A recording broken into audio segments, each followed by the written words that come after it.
Okay, so I'd like to do a jug form for you guys. Again, I'm working with about 6 pounds, 5 to 6 pounds of clay. You don't have to work with that amount. You can work with whatever amount that you would like. Jug form, the difference between a jug form and like a bottle form is going to be kind of how tall the neck is. So jugs typically have a shorter neck, whereas when we're looking at a bottle form, we're looking at a longer neck. Nothing too dramatically complicated about that. Okay. So we'll start off with the basics. I have my clean wheel, a cleanish wheel.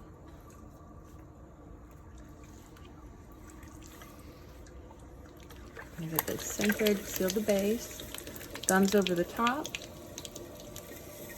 push down.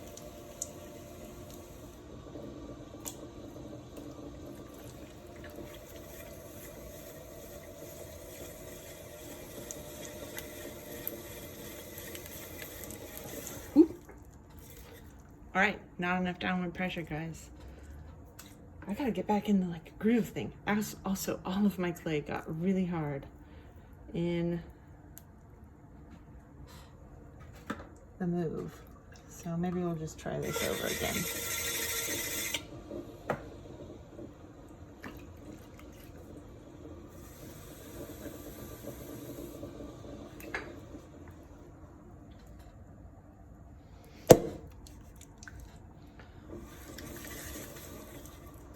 Okay guys, so I'm gonna make ourselves a jug form. Our jug form is gonna be just slightly, it has a shorter neck than normal, than like a bottle form. Typically we're looking at like, I don't know, about like an inch long neck versus something that has like maybe a 5 or 6 inch neck. Also, it depends on how much clay you have. So I'm starting off with about 6 pounds of clay. And my clay is pretty stiff. It's been sitting out in a hot box for a while when we did our move.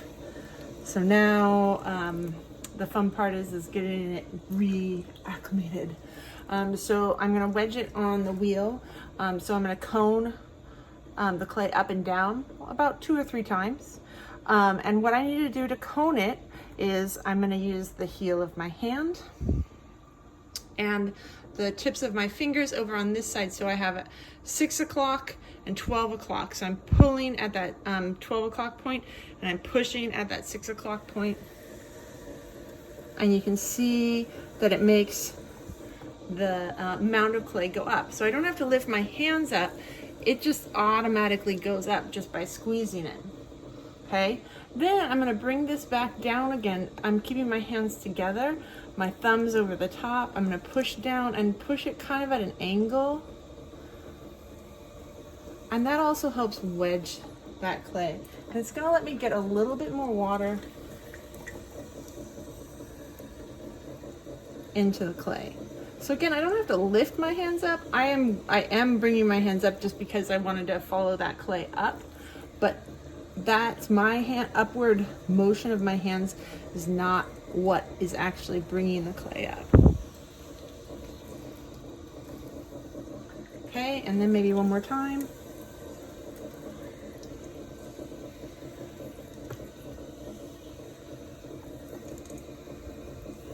And again, my pressure points are at that 12 o'clock and 6 o'clock point. So the heel of my hand and then my fingers up at the top and squeezing those in. And then I'll bring that back down one more time. So that already feels a little bit better. So this is a form of wedging on the wheel that can be really helpful. If you have like a bunch of air bubbles, this isn't gonna be your best option.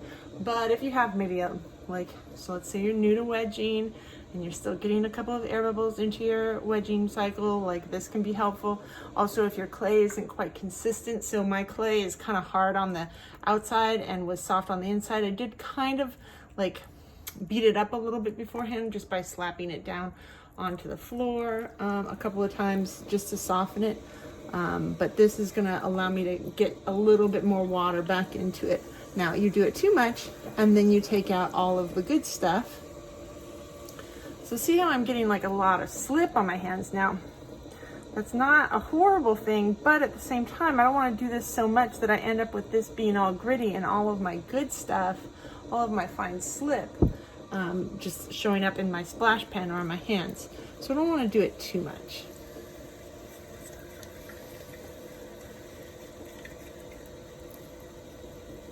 Okay, remember, if you're having trouble getting it centered, check where your wrist is. Make sure that it is pointed directly towards the center of your clay. And that's gonna make your life a lot easier. If your hands are wiggling around and stuff, then that's probably one of your biggest problems. Okay, I'm gonna put the hole in.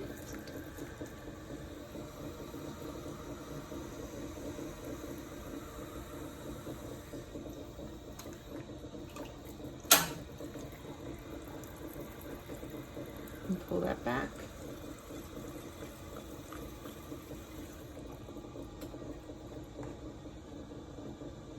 Make sure my phone, my recording doesn't go. I hope I'm recording. Recording video. Oh man, guys, I wasn't recording.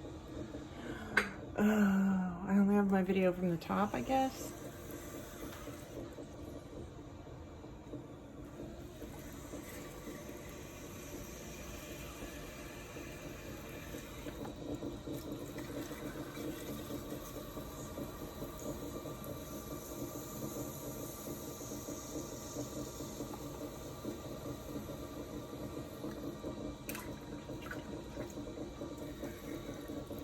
Okay, so when I'm making my bottle form, I do want to make sure that I go on the inside. I'm going to create the shape that I want from the inside. I'm not worried so much about what's happening on the outside of my form. I do, however, want to be careful not to make it one, too thin at the top, two, spreading it out too much at the top. It's a lot harder to bring your clay back in than it is to make it go out. So don't let your bottle form get too wide on you.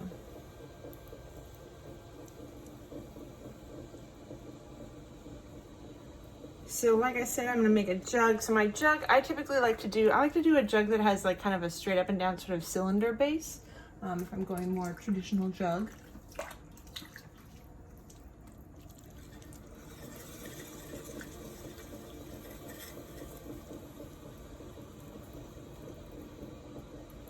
And I'm gonna make sure that my walls are the thickness that I want, because once I close this off, I can't really go back and mess with that shape anymore.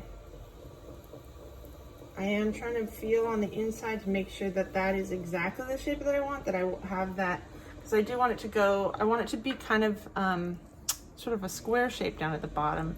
I mean, in terms of the profile.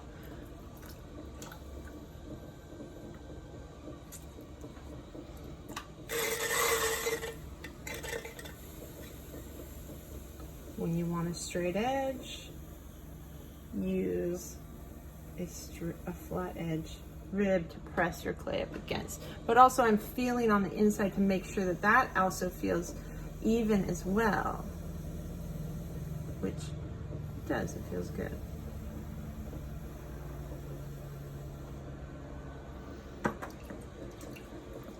Okay, so this is gonna be the body of my piece down here. And then up here, now I'm gonna actually start to work on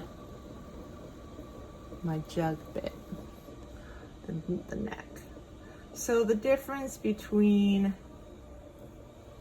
this and a bottle form is that you don't have to be quite, it's not quite as precarious.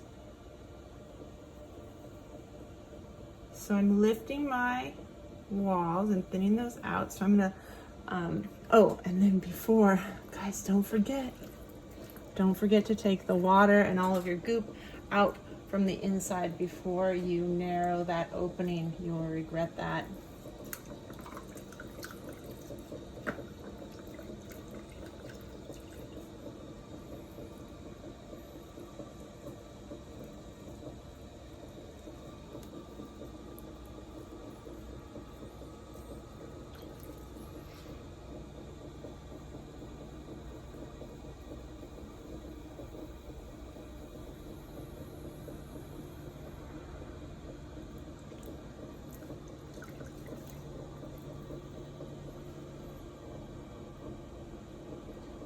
then from the top, you guys can see that I'm really making this into like kind of a little, like a triangle sort of like form.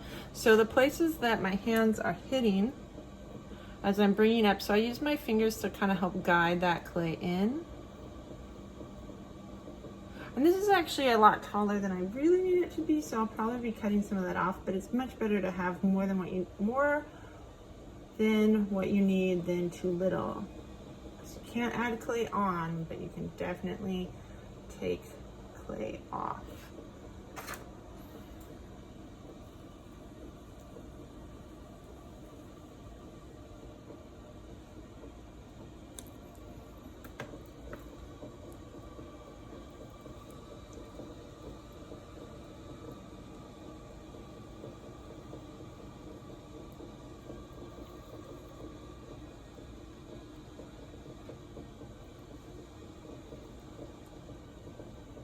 Okay, so I'm taking my fingers over to the side here and just slowly, I'm supporting from the inside. So, and then from the outside, I'm pushing my fingers down and then slowly bringing them in.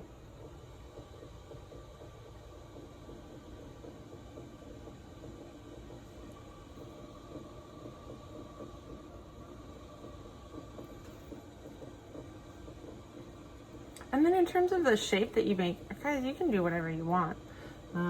If you wanted to have it more open, like a milk jug sort of thing, you can. I mean, literally, whatever you want. I think I'm gonna go for kind of a little bit more of a bottleneck, just because I feel like it today.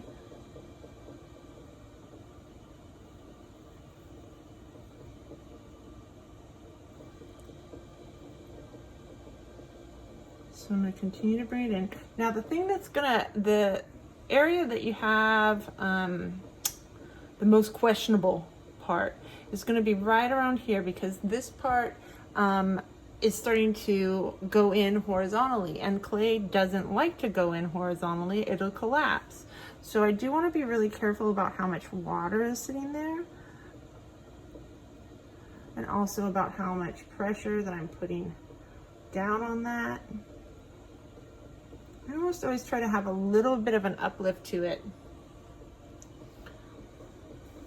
in that I don't want to, like, even when I'm pushing down and I still have like my finger on the inside to support it.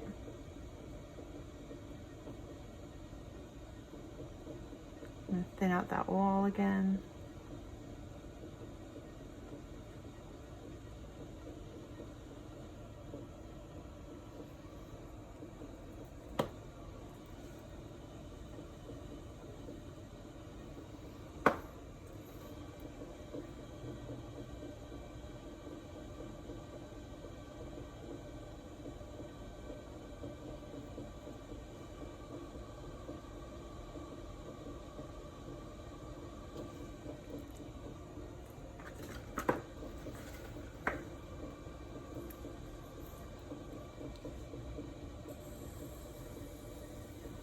Using a rib on the shoulder of your piece is a really good idea, in that the rib is helping compress the clay, as well as taking away some of that excess water in the form of slip off of the surface.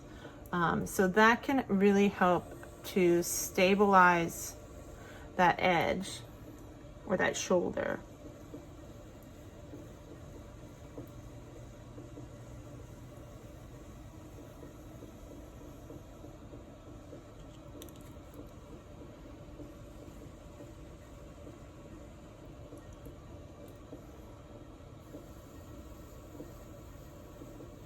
Now, if you were looking for, so right now I'm kind of thinking about making this like a really angular form. However, now is not the time that I want to make it super angular. Like, I have some like points and stuff on here, but I don't want to go into that angle just yet, because clay, when it's this wet, just doesn't even like to be at a hard angle. It's going to muck itself up really easy. So instead, I'm going to just kind of leave points where I have room to go back and trim that stuff off.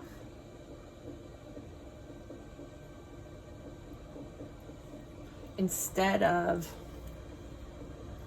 trying to make it perfect right now. So I'm gonna get it close, but not perfect.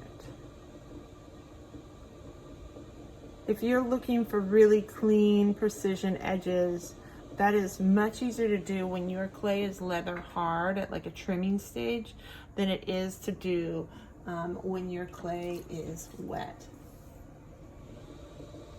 So I'm just cleaning off any excess like goobers.